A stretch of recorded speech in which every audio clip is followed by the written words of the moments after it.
Shalom, selamat pagi dan salam sejahtera bagi saudara yang dikasihi Tuhan. Apa kabar saudara? Semoga baik ya, dan tetaplah penuh semangat pengharapan kepada Tuhan yang Maha Baik. Sebelum kita melanjutkan aktivitas, marilah kita mempersiapkan hati untuk mendengar dan merenungkan firman Tuhan. Biarlah Roh Kudus menerangi hati dan pikiran kita, sehingga firman Tuhan bekerja dengan leluasa, mengajar, menuntun, serta memberi hikmat kepada kita untuk dapat melakukan hal-hal baik yang berkenan kepada Bapa. Marilah kita berdoa. Ya Allah Bapa yang Maha Baik yang kami sembah dalam Yesus Kristus. Terima kasih Tuhan untuk hari yang baru dan berkat yang baru pada hari ini. Kami percaya penyertaan-Mu akan terus terjadi dalam hidup kami, sebagaimana Engkau telah menyertai kami di hari-hari yang telah kami lewati. Hari ini kami berserah kepada-Mu Bapa dalam segala pekerjaan kami. Kiranya Tuhan menolong, sehingga kami dapat melakukan setiap pekerjaan dengan baik di dalam takut akan Tuhan. Apapun yang kami rencanakan, kiranya Tuhan campur tangan, sehingga setiap perencanaan kami menjadi perencanaan baik dan berguna bagi hidup kami. Tuhan, kami mau mendengarkan firman-Mu. Terangilah hati dan pikiran kami. Tolonglah kami untuk dapat mengerti firman-Mu. Berfirmanlah Engkau ya Tuhan, sebab kami telah siap mendengar.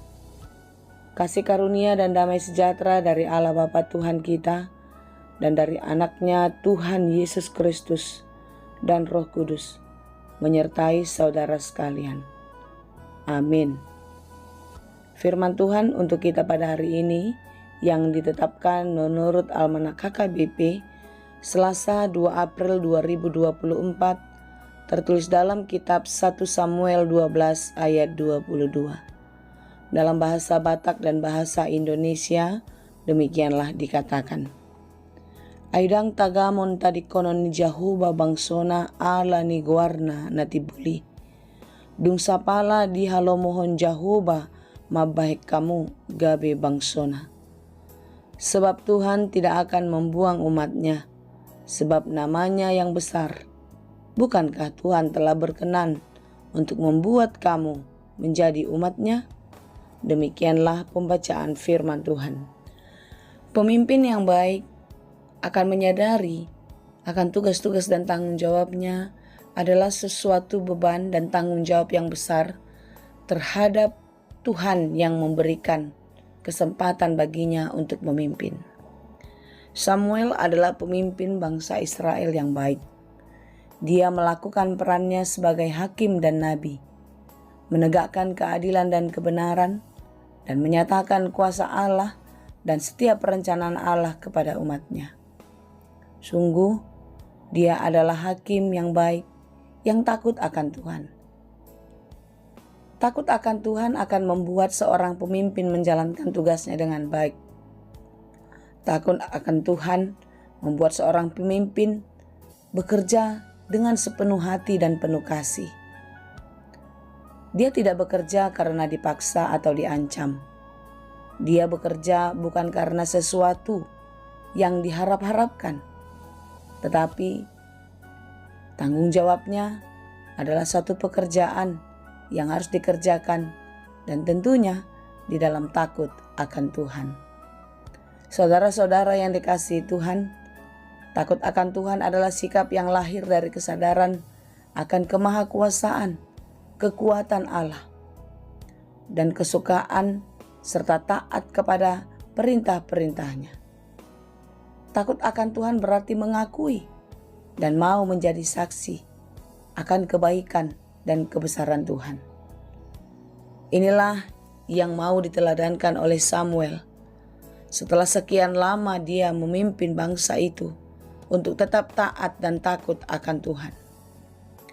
Setelah Samuel digantikan oleh Raja Saul, Samuel pun terus mengingatkan umatnya untuk tidak pernah meninggalkan Tuhan, untuk terus taat dan tetap setia percaya kepada Tuhan.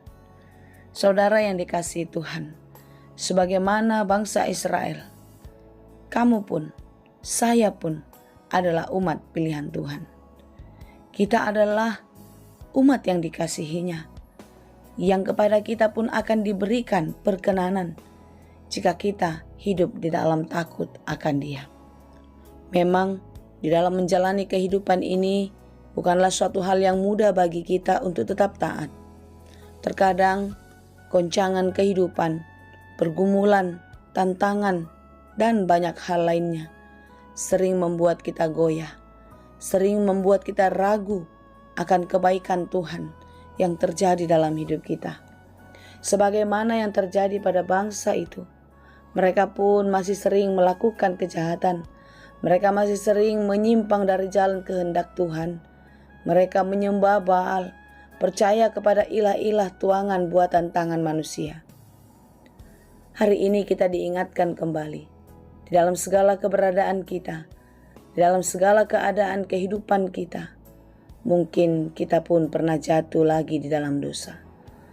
Tetapi melalui renungan ini kita diingatkan kembali untuk datang dan kembali kepada jalan Tuhan.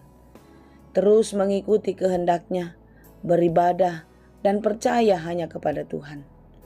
Menjauhkan pikiran dari hal-hal yang duniawi dan mau menyangkal diri serta taat memikul salib. Saudaraku, kamu adalah umat pilihan Tuhan. Tuhan tidak pernah salah pilih di dalam kehidupan kita. Oleh sebab itu, letakkanlah seluruh kehidupanmu dan percayalah sepenuhnya hanya kepada Tuhan. Tuhan akan memberkati orang-orang yang berkenan kepadanya.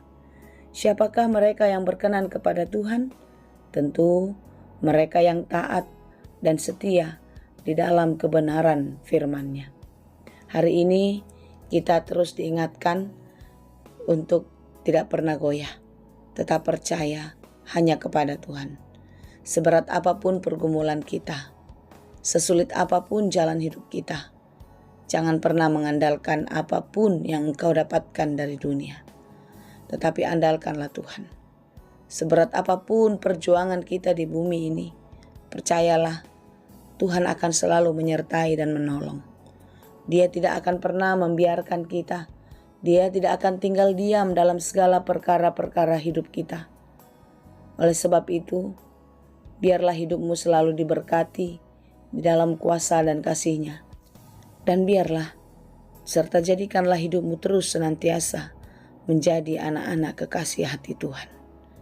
Kiranya kita dimampukan dan terus percaya kepada-Nya, meletakkan seluruh keharapan dan kehidupan kita hanya ke dalam tangan pengasihan-Nya. Tuhan Yesus memberkati. Amin. Terima kasih Tuhan untuk firman-Mu. Terima kasih Tuhan untuk peneguhan, penguatan yang Kau berikan bagi kami. Kami adalah anak-anak pilihan-Mu yang telah Engkau tetapkan di dalam kuasa-Mu. Karena itu kami percaya di dalam segala perencanaan Tuhan yang baik dan yang terbaik akan Engkau curahkan. Berkati kami hari ini dalam segala pekerjaan kami. Tuhan menolong kami untuk melakukan banyak pekerjaan baik yang berkenan kepadamu. Terima kasih Tuhan. Kami serahkan seluruh kehidupan kami, harapan dan segala pekerjaan kami. Kiranya Tuhan memampukan kami untuk terus dapat melakukan semuanya dengan baik di dalam takut akan Tuhan. Berikan kekuatan dan keteguhan hati bagi saudara-saudara kami yang bergumul, bagi mereka yang berjuang di dalam kehidupan. Kiranya Tuhan memberkati dan menolong mereka, sehingga mereka boleh menikmati segala sesuatu yang baik yang Engkau perkenankan terjadi dalam hidupnya. Berkati saudara-saudara kami sedang berduka, berikan kesembuhan dan kepulihan dalam kuasa-Mu. Kami pun berdoa untuk semua orang-orang yang kami kasihi, keluarga kami, dan semua harapan-harapan dan cita-cita kami. Kiranya Tuhan memberkati, dan biarlah hidup kami hari ini dan sampai Maranatha nanti tetap di dalam iman yang teguh hanya kepadamu saja. Terima kasih Bapa. Hanya di dalam Yesus kami serahkan seluruh kehidupan kami. Anugerah Tuhan kita Yesus Kristus, kasih karunia Allah Bapa, dan persekutuan Roh Kudus, itulah kiranya yang menyertai dan memberkati kamu sekalian. Amin.